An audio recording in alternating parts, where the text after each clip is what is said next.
Welcome to Geetamrit. Bhagavad Gita में जीवन के मूल प्रश्नों का उत्तर मिलता है। मैं कौन हूं? आत्मा क्या है? आत्मा का स्वरूप कैसा है? गीतामृत में इन्हीं विषयों का वर्णन सरल शब्दों में। Gita is eternal science and researching Gita we get amrit. अहम ब्रह्मास्मि, मैं आत्मा हूं। पिछले सेशन में चर्चा की थी अध्याय 17 श्लोक 20, 21 एवं 22। आज की चर्चा का विषय है अध्याय 17 श्लोक 23 एवं 24। अध्याय 17 श्रद्धा त्रय विभाग योग, द योग of the three fold division of faith. श्लोक 23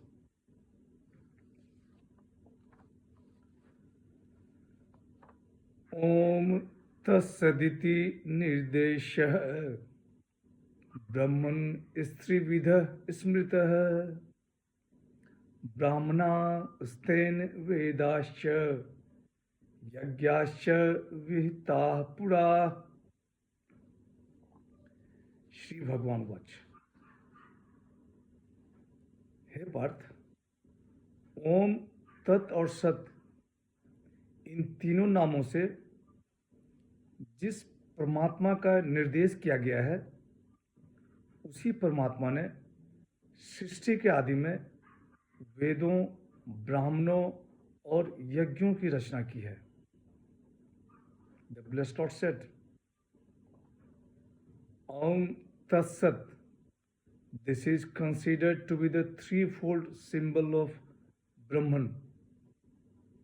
By that were created the Brahmanas, the Vedas, and the sacrifices. पिछले सेशन में सात्विक, राजसिक और तामसिक दान का वर्णन किया गया। आज ओम तत्सत के महत्व का वर्णन है। भगवान श्री कृष्ण कहते हैं कि ओम, तत् और सत इन तीनों नामों से जिस परमात्मा का निर्देश किया गया है उसी परमात्मा ने सृष्टि के आरंभ में वेदों, ब्राह्मणों और यज्ञों की रचना की है।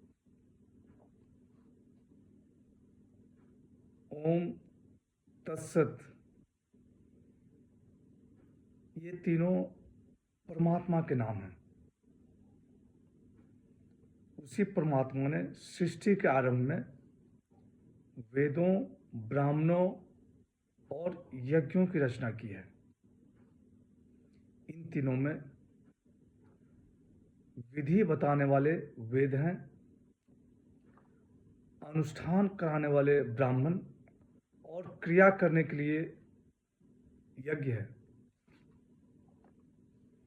यदि यज्ञ, तप, दान आदि क्रियाओं में कुछ कमी रह जाए तो क्या करना चाहिए? भगवान श्री कृष्ण कहते हैं कि जिस भगवान ने यज्ञ आदि की रचना की है उसी भगवान का नाम लेने से उसकी पूर्ति हो जाती है। These three words has a divine power. The vibrations that they produce is such as to arouse the latent divinity. कोई भी कार्य ओम तत्सत के लिए अर्थात परमात्मा के लिए करना चाहिए। श्लोक 24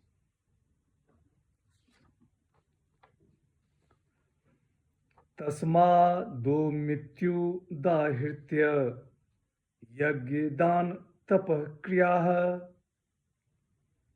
पर्वतन्ते विधानोक्ता सततम ब्रह्मवादिनाम। श्री भगवान वाच। हे पार्थ, इसलिए वैदिक सिद्धांतों को मानने वाले मनुष्यों की शास्त्र विधि से नियत यज्ञ, दान और तप रूप क्रियाएं सदा ओम इस परमात्मा के नाम का आरंभ करके ही आरंभ होती है। The blessed Lord said, therefore, with the utterances of Om, the acts of sacrifices, gifts, and penance enjoined in the scriptures are always undertaken by the expounders of Brahman. यहाँ भगवान श्री कृष्ण कह रहे हैं कि वैदिक सिद्धांतों को मानने वाले मनुष्यों की शास्त्र विधि से नियत यज्ञ, दान और तप रूप क्रियाएं सदा ओम इस परमात्मा के नाम का उच्चारण करके ही आरंभ होती है। वेदवादी के लिए ओम का उच्चारण खास महत्व रखता है। वे ओम का उच्चारण करके ही वेद पाठ, यज्ञ, तप, दान आदि शास्त्र विहित क्रियाओं में प्रवृत्त होते हैं। ओम के उच्चारण के बिना वैदिक क्रियाएं फल वाली नहीं होती है। ओम भगवान के निराकार रूप का प्रतीकात्मक अभिव्यक्ति है।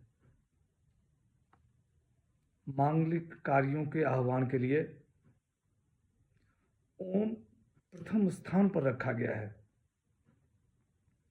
ब्रह्मवेत्ता ओम को ध्यान में करके तथा उच्चारण के साथ कर्म के मार्ग में प्रवृत्त होते हैं। मुंडकोपनिषद में कहा गया है कि ओम को धनुष बनाकर, आत्मा को तीर बनाकर परमात्मा पर साधना चाहिए। संत ज्ञानेश्वर कहते हैं कि जैसे अंधकार में प्रवेश करने के लिए दीपक प्रज्वलित किया जाता है, वैसे ही शुभ कार्य आरंभ करने के लिए ओम का आश्रय लेना चाहिए। Om is a spiritual tool for spiritual growth and self realization। आज की चर्चा यहीं समाप्त करते हैं।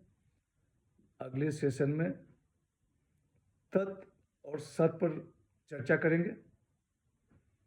यदा यदा हि धर्मस्य ग्लानिर्भवति भारत अभ्युत्थानम् अधर्मस्य तदात्मानं सृजाम्यहम्। ओम तत्सत। हरे कृष्ण।